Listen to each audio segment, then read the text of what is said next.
KTRS. 752, Big 550 KTRS. Missy Kelly is with us. In terms of full disclosure, she is a friend of the show.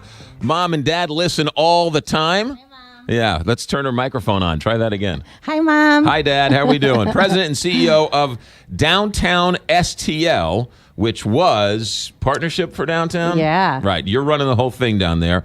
MLS Stadium is a major, major issue these last couple of days. We just got finished talking with Antonio French. Missy Kelly, what are your thoughts as you sit and you watch this debate? Well, first of all, I want to say that I respect and understand the perspective that Alderman French gave in terms of, we have to do smart things for this city.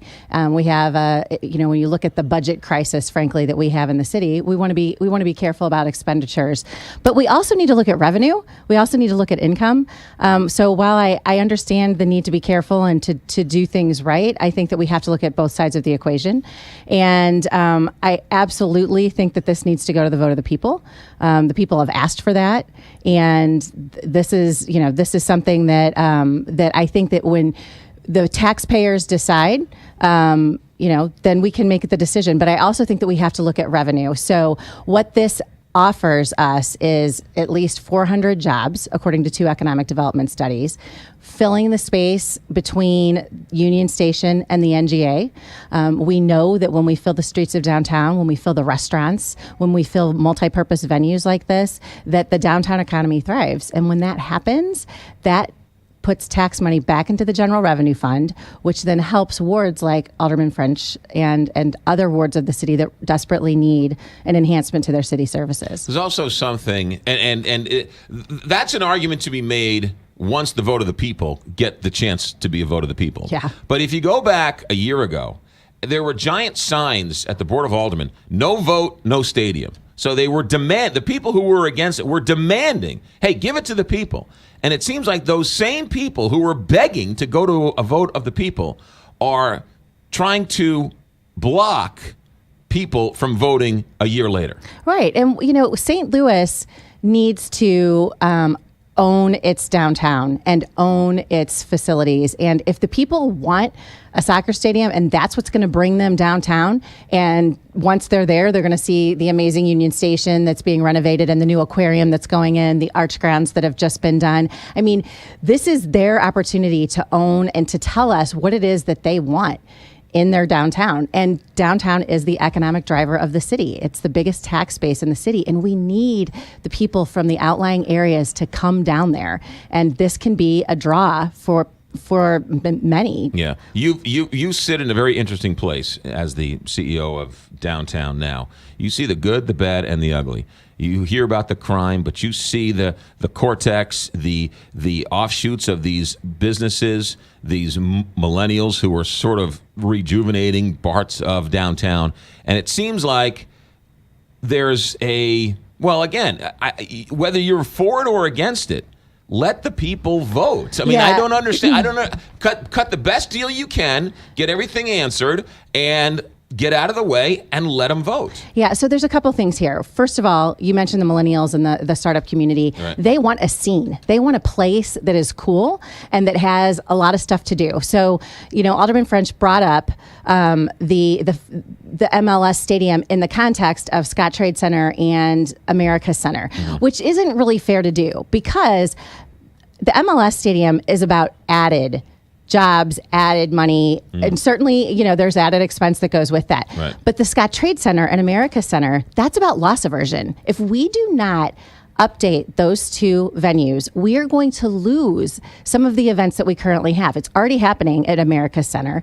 At Scottrade Center, they're bending over backwards to try to accommodate shows like Justin Bieber and Taylor Swift that want all of this really cool stuff. We have 25-year-old equipment at the Scottrade Center, electronics that are 25 years old. And if we don't do that, we're going to lose out on the tax revenue that we currently are enjoying from the events that we have there. And the rush that Mr. French brought up is not about trying to slip something through so that people don't notice and, we're in a hurry because of this, what he made sound like a false deadline.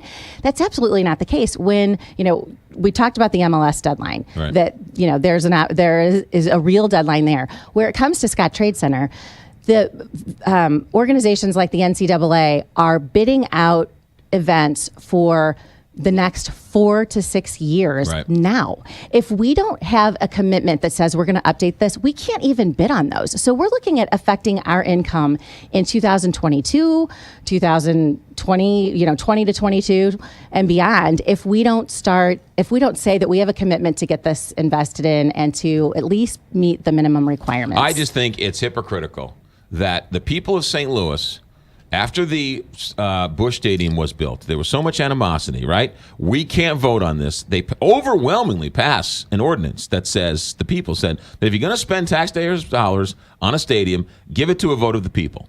A year ago, I took to slings and arrows complaining that I'm standing in the way because it should go to a vote of the people, right? They went to court to overturn the ordinance that says it should go to the people.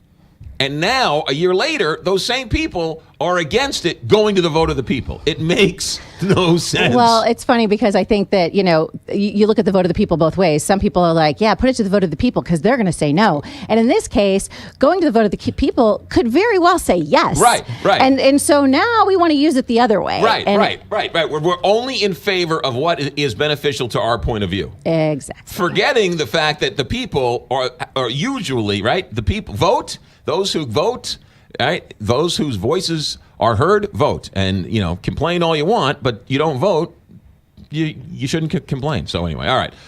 So we'll just wait and see. Yeah, and I think that I think that we need to be a little bit more broad-minded in terms of looking at the deficit that we have and looking at. I mean, you have to look at cutting costs, but you also have to look at revenue sources and revenue streams, and let the people decide how they want to live in their city for the next few generations and where they want to spend their money. Missy Kelly, President and CEO of Downtown STL. Thanks for coming in. Thank you. And never run to a microphone, as Jack Carney said. Jack Buck said. I had to get my workout in. Never run to a microphone. Why is that, Jack? You'll be out of breath. Tim Weiland, St. Louis Closet Company.